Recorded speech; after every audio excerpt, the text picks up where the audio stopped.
დღევანდელ ევროპას აქვს რესურსი, რომ უკრაინას მიცეს ისაც ჭირდება? გერმანიას აქვს ერთ-ერთი ყველაზე დიდი ნარჩენი შერაღების ცივი ომის შემდეგ. გერმანიას დღეს რო უყურებთ, რომ სულ რამდენიმე ბრიგადა და დივიზია ყავს. სავსე იყო, სუპერმილიტარიზებული იყო გერმანია. თუნდაც იარაღი ამ ფულით და მე სხვაგან იყიდონეს იარაღი. რა თქმა უნდა, მაგრამ წარმოების გარეშე თუ არა წარმოებს ევროპა თავის იარაღს, დამოკიდებული იქნება სუის ამერიკაზე. ამერიკაზე დამოკიდებულება ვიმეორებ, გრძელვადია და აღმოჩნდა მცდარი. აი ევროპის გადასახედიდან რა. და თუ კი ეს ყველაფერი სწორია, გამოდის რომ კვლავ უნდა დაიწყოს მან წარმოება მაგალითად ლეოპარდის ტანკების. კვლავ უნდა დაიწყოს წარმოება ტაურუსების ფრთოსთანი რაკეტების, შორს მსროლელი არტილერიის, საკუთარი ასე ვთქვათ მოძრავი артиллერიო დანადგარების. თუ ეს ყველაფერი არ ქონდა მას და კვლავ ამერიკასული იარაღზე იყო ჩამოკიდებული, მაშინ რა თქმა უნდა არანაირი რესურსი არ ექნება მას უკრაინის დაფინანსებისა და შეერაღების. იმიტომ რომ უკრაინა იმიტომ იყო ისეთი ძლიერი და იმიტომაც უნდოდა რუსეთს სწრაფად აეღო, რომ უკრაინას ქონდა თავისი წარმოება. უკრაინა აწარმოებდა უამრავი ტიპის შეერაღებას, მათ შორის აი ბოჰდანა ერთ-ერთი თუ არაფრინაირი განსაკუთრებული არ არის, მაგრამ ეს არის თვითმავალი საარტილერიო დანადგარი. ბოჰდანები რომ აღმოჩნდეს მაქსობრივად რუსეთის ხელში, მისი წარმოების საშუალებები, ის იქნება ბევრად ძლიერი, ვიდრე აქამდე იყო. ხარკოვის სადამგო ქარხანა მის ხელში რო აღმოჩნდეს, იქნება ბევრად გაძლიერებული. მარიუპოლისაც მის ხელში აღმოჩნდა. ოდესა რომ მის ხელში აღმოჩნდეს ახლა, რომელშიც გენმშენებლობას უდიდესი როლი ჰქონდა საბჭოთა კავშირში. ანუ ბევრად ძლიერი იქნება. ევროპას ამიტომაც აქვს სამომავლოდ ერთადერთი გამოსავალი, რომ დაიწყოს საპირწონე ტექნიკის წარმოებაზე გადასვლა. იმიტომ რომ რუსეთი ომი რომც დამთავრდეს, ამ თავის სამხედრო ეკონომიკას, რომელიც სამოქალაქო ეკონომიკას მძიმედ აწევს რუსეთში, არ გააჩერებს. გააგრძელებს სამხედრო წარმოებას, იმიტომ რომ ძალიან ჭკვიანურია. დიდი რაოდენობით შეერაღება, თუ კი შენ გაძლევს ამ შეერაღების გაყიდვის საშუალებას ერთის მხრივ და მეორეს მხრივ შენ გაძლევს მსოფლიო, რეგიონალურ ჰეგემონიას მაინც რამდენიმე რეგიონში, ამაზე არ გაჩერდება. და თუ კი ევროპა უარი თქვა კვლავ საკუთარ წარმოებაში ფულის ჩადებაზე, რაც მე ეჭვება ეგეთ რამე უარი თქვას, იმიტომ რომ ეს უკვე მისთვის ეგზისტენციალური მომენტია ახლა ევროპისთვის. მაშინ რუსეთი იქნება უფრო აგრესიული, მაგრამ ვიმეორებ ევროპისათვის ახლა არის ეგზისტენციალური მომენტი. ყოფნა არ ყოფნაზე გვაქვს საუბარი ჩვენ. იმიტომ კი არა რომ პროუსული მთავრობები მოდიან და ასე შემდეგ, არა, რუსეთმა ანახა ნება და ამერიკამ ანახა ორჭოფობა ევროპის დაცვასთან მიმართებით, ხოლო რუსეთმა ანახა ნება ევროპის წინააღმდეგ გამოსვლასთან მიმართებით. ამიტომაც ევროპის ერთადერთი პოტენციური გამოსავალი არის მეტი ფულის ჩადება საკუთარ უსაფრთხოებაში. და რა თქმა უნდა, არსებული პოლიტიკური ელიტა, რომელიც ახლა ევროპაში არის და იყო, იმ პოლიტიკური ელიტის ან უნდა გარდაიქმნან, ობიექტურად ან ცივი წყალი რომ მიესხათ ასჯერ, ან გამოღვიძებული ხარ არ მკვდარი. აი ეს ხოთა შორის ლიეტუვას ყოფილმა საგარეო საქმეთა მინისტრმა თქვა, გაბრიელიუს ლანსბერგისმა, რომ თუ კი ამის შემდეგ ევროპა ვერ გამოფხიზლა, ეს იგი მკვდარია. მართლა ეგრეა, რომ ამდენი ცივი წყლის მისხმის შემდეგ თუ ევროპა ვერ გამოფხიზლა, ეს მკვდარია. და თუ ეს პოლიტიკური ელიტა ვერ გამოფხიზლდა, ეს იგი მკვდარია, ან ახალი პოლიტიკური ელიტა უნდა წამოვიდეს ევროპაში სრულიად, ან გამოფხიზლდებიან ისინი, მიხვდებიან სხვა გეოპოლიტიკური რეალობა ყოფილა და ჩადებენ საკუთარ რესურსებში ძალიან დიდ ფინანსებს. ხო, ამ განსახილიდან ახლა მაგის მიხვედრა ძნელი არ არის. რისი დათმობა მოუწევს ევროპას რომ ამ გზით წავიდეს? ეს არის ძალიან რთული კითხვა, იმიტომ რომ ესე შეხედვით ადვილია და კაი წავიდეს მილიტარიზაციის გზით, მაგრამ ესე იგი რაღაცა უნდა დათმოს. სოციალური პროგრამების დიდი ნაწილი, იმიტომ რომ კარგი ცხოვრება. ადვილი ნაწილი. ადვილი ცხოვრება, უფრო კარგის არა, უფრო ადვილი ცხოვრების ნაწილი. იმიტომ რომ კარგი ცხოვრება, კარგი მუშაობაში შეიძლება მოდიოდეს, ხო? სამართლიანი გარემოა ევროპა. შრომითი თვალსაზრისით, მაგრამ ძალიან ბევრი ევროპაში არ მუშაობდა, ჰქონდა სოციალური შემოსავლები და ამ სოციალური შემოსავლებით ცხოვრობდა კარგად. ჯანდაცვა, სწავლა, უმუშევრობა განსაკუთრებით, ხო? ამ ყველაფრის გადახედვა ამა თუ იმ ფორმაში მოხდება. შეიძლება ჯანდაცვა და სწავლა იმდენად არ იყოს აქტიური, მაგრამ ყველაზე მნიშვნელოვანი მაინც იქნება სოციალური პროგრამები. სოციალური უსაფრთხოება, ხო? უსაფრთხოების პროგრამები, ხო? და ერთ-ერთი იყო რა, იცით რომ აი მაგალითად მიგრანტებისთვის რომ სახლები გამოუყვეს ძალიან დიდი რაოდენობით მიგრანტებს. ეგ აღარ იქნება. აი ირლანდიაში. ირლანდია არ არის ნატოს წევრი, მაგრამ ირლანდიაში არის ესეთი ამბავი, რომ სახლების კრიზისია. სახლების უმეტესობა დუბლინში ან მიგრანტებს აქვთ ათვისებული, ან უკვე დაკავებული გაყიდულია.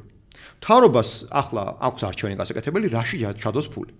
აი მსგავსი კრიზისები ევროპას უკვე უდგას. ამიტომ არის რომ მან გაზარდა ძალიან დიდი რაოდენობით ჩადება ფული სოციალურ პროგრამებში, მაგრამ რაც მეტი ფული ჩადო, მით მეტად გახდა მიწოდება ადგილზე გაჩნდა ესე ვთქვათ მიგრანტების ტალღების შემოსვლა.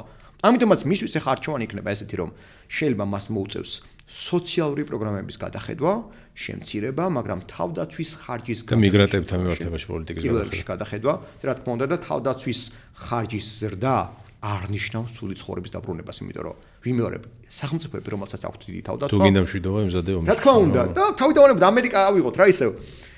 აი ამერიკული შტატები, რომელიც ტრამპს უჭერდა მხარს, ძალიან საინტერესო ასპექტია. უმეტესი მათგანი არის სამხედრო წარმოების შტატი. იქ სადაც წარმოებს სამხედრო წარმოება აქტიურად არის პრო-ტრამპული. ხო და შესაბამისად ეს ახლა სხვა მიზეზების გამო ხდება ეს ამის ძიებას ახლა ნუ დავიწყოთ, მაგრამ სხვა რაღაც არის საინტერესო აქ. ნიშნავს რომ თურმე სამხედრო წარმოებით შეიძლება გამდიდრდეს შტატები, გამდიდრდეს სახელმწიფოები. ევროპასაც შეუძლია გამდიდრდეს. უბრალოდ მას ჭირდება მართლაც ამ ფინანსური мотиваციის და რა თქმა უნდა მენტალური მობილიზაცია ჭირდება მას. ხალხში და პოლიტიკოსებში. ხო, ხალხში გულისხმობა რომ პოლიტიკოსებმა უნდა დაარწმუნონ თავისი ამორჩევლები, რომ ეხლა მე შენ მოგვაკლებ რაღაცა ფულებს, იკეთებს, ისეთ ჯანდაცვა აღარ გექნება, შენი შვილის სწავლა ცოტა გაძვირდება, ასე, მაგრამ საჭირო მომავლში და მათი ამოცანარი ხო ეს დააჯეროს ევროპელ. კი, რო შემდგომ უბრალოდ უარესი მძიმე რეალობა არ დადგეს. ეხლა მართლა რო შევხედოთ რა ძალიან ძნელია, როცა ამდენი წელი 10 წლები ეჩვევი ასე ცხოვრებას და მე როცა გითხრან რომ ეხლა მეც რომ ამ დილემის წინაშე დავეყენ, შემცემეს დავეყენები ამ დილემის წინაშე. რა თქმა უნდა, მეც შევშფოთდებოდი. უბრალოდ აქ საჭირო იქნებოდა კარგი პოლიტიკოსი, რომელიც ამიხსნიდა მე და აუხსნიდა მოქალაქეებს, თუ რა გრძელვადიან საფრთხეებზია საუბარი. მარტო ის კი არა, უკრაინას და იმეს დავეხმაროთ, არა, მაგაზე არ არის საუბარი. შენ თავს რომ დაეხმარო. აქ მაგაზია საუბარი. რომ ხვალ თუ შენ თავს აღარ დაეხმარები, ბევრად მძიმე მდგომარეობაში აღმოჩნდები. და სულიად ჩამოიშლება ეს მთელი პროგრამები და მე მართლა გართულდება ცხოვრება. ანუ ჯერ კიდევ აქვს იმის რესურსი გერმანიას მაგალითად, რომ იცი რა აუხსნას მოქალაქეს, გადართოს ასე თქვა ფინანსების სამხედრო სფეროში, მაგრამ მე როცა სიტუაცია მართლა დამძიმდება და მე მართლა ულტიმატუმებს რო დაელაპარაკება რუსეთი და სხვა ძალები რომ დაელაპარაკებენ ერთმანეთს ულტიმატუმით, მე უკვე გვიან იქნება. აი მე უკვე ვეღარ მოახერხებ გადართვას. და სხვათა შორის, ეგეც რო თქვა რა გერმანია უსაფრთხოების წყარო იყო ევროკავშირი და ნატო. თუ კი ევროკავშირი დასუსტდა და ნატო როგორც ძალა ანგარიშგასაწევი აღარ გახდა, გერმანიას მაინც მოუწევს მილიტარიზაცია. იმიტომ რომ გერმანიის ირგვლივ ისეთ სახელმწიფოები არსებობენ, რომლებიც იტყვიან, რომ იცი რა, გერმანია დასუსტებულია და მოდი მე არაფერი აღარ მაინტერესებს, გერმანიის ტერიტორიები ან გერმანიაზე გავლენა, გერმანიის ეკონომიკაზე გავლენა არ მაინტერესებს. საბოლოო ჯამში სახელმწიფოები ერთმანეთს ენდობიან იმიტომ რომ ამ სახელმწიფოებს ერთმანეთთან აკავშირებთ მოკავშირეობა, სამხედრო ალიანსები და ჭირდებათ ერთმანეთს. თუ დაინახეს რომ ყველა ერთმანეთში ჩაიკეტა, ყველა იზოლაციონისტური გახდა, გერმანია მოწყდა დანარჩენ ევროპას, ან მოწყდა პოლონეთს, მოწყდა სახელმწიფოები ერთმანეთთან ისინი მოკავშირეები აღარ იქნებიან გრძელვადიანად. მე როგორ გახდება მართლა ტერიტორიული დავები, ისტორიული მეხსიერება ამოტივტივდება, აგერ აი მაგალითი არის იუგოსლავია რა. აი ამაზე ვიმშელოთ, იუგოსლავია არ გავს ახლა ევროკავშირს რა თქმა უნდა, მაგრამ შევადაროთ რაღაც დონეზე. იუგოსლავია იყო ერთი მშვიდი მეგობრული სახელმწიფო, სადაც ერთმანეთი უყვარდა ხალხს, შიდა ქორწინებები იყო, თავისუფლად მოგზაურობდნენ. აი იდეაში ეს როგორც 80-იან წლებში უკვე დაიწყო რღვევა სისტემა. დაიხსენებსო თურმე 1910-იან, 1900-იან წლებში ერთმანეთი იზისხებოდათ. ერთმანეთს ებრძოდნენ. და დაიწყო ომი მათ ერთმანეთში 70 წლის შემდეგ. და ევროკავშირი და მაგდენი ხანი არც არსებობს და ახლოდ მაგდენი ხანი პრინციპში მაგდენი ხანი არც არსებობს, ხო? და საბოლოო ჯამში გამოვა რომ ის ძველი წყენები, რომელიც მეორე მსოფლიო ომში და ძველი ზიზღები არსებობდა, ის ძველი რუკები, რომლებიც დღემდე Facebook-ზე დებენ, ხოლმე Reddit-ზე დებენ, Twitter-ზე, რომ აი რამხელა იყო უნგრეთი, რამხელა იყო გერმანია, რამხელა პოლონეთი, კვლავ წამოვა ეს ყველაფერი, იმიტომ რომ დღემდე არის ის შორეული მეხსიერება, რომელიც სულ ჰქონდათ სახელმწიფოებს, რომ როდესღაც ჩემი სახელმწიფო იყო დიდი. დღეს მაგას იმიტომ არ ეთხოვენ, რომ თავისუფალია მიმოსვლა, ეკონომიკურად მეგობრები არიან, სამხედროები მეგობრები არიან ერთმანეთის, განათლება მიმოსვლა ერთმანეთთან მეგობრული არის.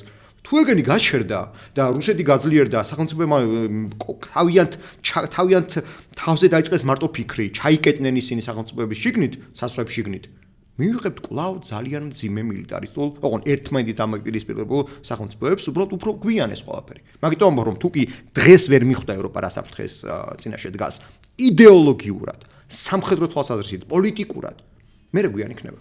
იმიტომ რომ ბოლოს რაც შეგვიძლია თქვა, რობერტ კაგანმა ორი ძალიან საინტერესო წიგნი დაწერა. ერთი წიგნი არის, ერთი ნაშრომია. კაკანისეული წიგნი ესეთი არის, რომ ჯუნგლები კვლავ იზრდება, ესე ითარგმნება ქართულად. Jungle grows back, ინგლისურად ესე ქვია. ჯანგლები კვლავ გაიზარდა, ან იზრდება. წიგნში ამბობს, რომ სოფლიოში იმიტომ შეიძლება იყოს ხანგრძლივი მშვიდობა, რომ არსებობდეს მსოფლიო პოლიციელი, რომელიც ხელკედით დგას და სხვებს ვეუბნება, რომ თუ იომებთ, მე ჩავერევი. და ახლა ამ წლებშიო ეს ამ პერიოდში იყოო ამერიკაო, ასეთი მსოფლიო პოლიციელიო. და თუ კი მსოფლიო პოლიციელი აღარ იქნებაო, კვლავ იქნებათ мотиваცია ჯუნგლებში მსხოვრებლებს ერთმანეთი გაანადგურონ. სანამ ახალი მსოფლიო პოლიციელი არ გამოჩნდებაო. აი ეგ არის სწორედაც ის გრძელვადიანი მიდგომა, რომელიც ესე თქვა შეიძლება იყოს კარგად ახსნადი ამ ვითარების. და მეორე ნაშრომი მისი, ეს არის გეოპოლიტიკის სიმძიმე. ის თავის ამ ნაშრომში ძალიან საინტერესო რამეს ამბობს, რომ ავტოკრატიები და დესპოტიები არიან ერთ ბანაკში, დემოკრატიები მეორე ბანაკში და დემოკრატიები და ავტოკრატიები ერთმანეთში სულ იბრძვიან, ჯერ კიდევ პელოპონესის ომიდან მოყოლებული მე-5 საუკუნეში ძველ წელთაღრიცხვით და იქიდან მოყოლებული რომ ერთმანეთს ვერ იტანენ, მათ შორის მშვიდობა არ იქნება არასდროს, სანამ ერთი ძალა არ გაიმარჯვებს ან მეორე. ამიტომაც ეს დაპირისპირება ავტოკრატიებსა და დემოკრატიებს შორის არის სოფლიოში ყველა წერტილში, ყველა საზოგადოების შიგნითაც კი. და თუ კი საბოლოო ჯამში ავტოკრატიებმა იმარჯვეს ბოლო რამდენიმე წლის განმავლობაში და ამის შემდგომ, რატომ არ შეიძლება გაიმარჯვოს მაგალითად იგივე ევროპული სახელმწიფოების შიგნითაც? შეგახსენებთ, რომ ვაიმარის რესპუბლიკა ჰიტლერამდე იყო ძალიან დემოკრატიული სახელმწიფო. ანუ შეგვიძლია თქვათ, რომ ცოტა კულტურული ომიც მიდის დღეს, ხო, კულტურების თუ ცივილიზაციების დაპირისპირება, რეჟიმების დაპირისპირება, პოლიტიკური კულტურების დაპირისპირება, რამდენ მიმდინარეობს და სხვათა შორის ეგეც არის, რომ ევროპული კულტურა, აი ახლა მივიღეთ ჩვენ ესეთი ამგვარი როგორც ახლა არის, რომ აი ევროპული კულტურა გვაქვს, ახლა როგორც გვაქვს. ამ ევროპული კულტურის საფრთხე დგას სწორედაც გარეძალებიდან გამომდინარე. გარეძალებმა, რომლებმაც ყველაფერი გააკეთეს იმისათვის, რომ ევროპა დაესუსტებინათ და ექციათ მათზე დამოკიდებული. რუსეთმა ჩამოიკიდა ის ენერგეტიკულად თავის თავზე, Nord Stream-ებით, სამხრეთის გაზმომარაგებით, უკრაინას გამავალი გაზმომარაგებით. ამერიკამ საკუთარ თავზე ჩამოიკიდა ის სამხედრო თვალსაჩინო. რასაც ტრამპი ეუბნებოდა უშვებით წინას. დიახ, ოღონდ სწორს ამბობდა მაშინ. უკვე გვიანი იყო მაშინ, უკვე მაშინ ლამპავში რა. და მეორე მხრივ ახლა ვიხილეთ, რომ ამერიკამ სამხედრო თვალსაზრისით ჩამოიკიდა მასზე, ანუ სამხედრო თვალსაზრისით არის ევროპა დამოკიდებული ამერიკაზე. ენერგეტიკის თვალსაზრისით იყო რუსეთზე და საბოლოოში თავისი რაღა დარჩა. ის რომ კულტურულად ისტორიულ დიდებაზეა ორიენტირებული, რომელსაც სხვათა შორის რაღაცა ბოლო 10-20 წელს განმავლობაში საკუთარ კულტურულ ისტორიასაც კი შორდებოდა. ეგ დიდი პრობლემა იყო, იმიტომ რომ ახლა ხო ამბობენ, რომ აი რა საჭირო ევროპული ისტორიის სიამაყე. იმიტომ არის საჭირო სხვები ამაყობენ თავიანთ ისტორიით და თავიანთ ისტორიას იყენებენ ისინი შენს წინააღმდეგ საომრად და თავიანთ რუკებზე შენი ისტორიული ტერიტორიები მის ტერიტორიებად არის მოაზრებული. და აქედან გამომდინარე მე მგონი ახლა უკვე ევროპაშიც ნელ-ნელა ჩნდებიან ძალები იმავე დემოკრატიულ საზოგადოებებში, რომლებმაც თქვეს რომ მხოლოდ და მხოლოდ იმაზე თქმა რომ დღეს ომები დასრულდა და მეგობრობა არის ერთადერთი სამყაროში ურთიერთობის წყარო, გადახედვადია, გადახედილია და ახალი მზე ამოდის და ახალი დღე იბადება. თუ არის გამოკვლეული რაღაცა მიახლოებითი წარმოდგენა მაინც თუ არსებობს, რომ რა დრო დაჭირდება, აი დღეს რო დაიწყოს ევროპამ, ასე ვთქვათ, სწორი გზით ზიარული და გადაწყვიტონ, რომ ხო, ახლა უნდა გავძლიერდეთ. რამდენი დრო დაჭირდება იმისთვის, რომ რაღაც იმ სიძლიერეს მიაღწიოს. აჩვენა რამდენი ჩაიდება ფული, მაგრამ თუ კი მართლა 5% რა რესურსი აქვს, ასე ვთქვათ, ხო, ახლა რა იქნება ვინასიზავს ის არის, მაგრამ აი თუ კი მართლა 5%-ზე რაც არის საუბარი, 5%-ზე რო არის საუბარი, 5% მთლიანში და პროდუქტიდან ჩაიდოსო და ბიუჯეტიდან ჩაიდოსო თავდაცვაშიო. მაშინ ევროპის გაძლიერება შეიძლება მოხდეს რამდენიმე თვიდან, რამდენიმე წელიწადში. ანუ საუბარი გვაქვს, რომ აი თუ კი მაგალითად ქარხნები, რომლებიც უშვებენ მანქანებს გამოუშვეს ტანკებიც, ვიხილავთ სრულიად სხვა ევროპას რამდენიმე თვეში. აი ცნობილი ამბავია, რომ რამდენიმე თვეში შეიძლება დადგეს ეს შედეგი უკვე. რამდენიმე თვეში შეიძლება დაიწყოს წარმოების დაწყება. კი. აი Porsche მაგალითად არის ახლა ძალიან მაგარი მანქანების კომპანია, რომელიც უშვებდა ტანკებს. Skoda, რომელიც ტანკებს, Renault ტანკებს, ანუ თავისუფლად შეუძლია გადაეწყოს ამ ქარხნებს, იმიტომ რომ ეს გამოცდილება არსებობს, ეს მაკეტები არსებობს, ეს ხედვები არსებობს. დღეს იგივე ტაურუსების წარმოებაზე რო თქვი, ან ინგლისელებს როდესაც აქვთ Storm Shadow-ები. ეს მაკეტები არსებობს, ჩარხები არსებობს ამის. თუ კი ფული იქნება და ნება იქნება, წარმოება ჩაიშვება ძალიან მალე, ერთ და ორ დღეში ვერ რა თქმა უნდა. თვეებზე გვაქვს საუბარი და შედეგი შეიძლება დადგეს რამდენიმე წელიწადში, უკვე ძლიერ ევროპაზე გვაქვს საუბარი. მაგრამ პოლიტიკური ნება თუ იყო, ეს უკვე გამარჯვებაა. ეს უკვე აღარ არის საჭირო შენ ტანკი კონდეს ბევრი, უკვე.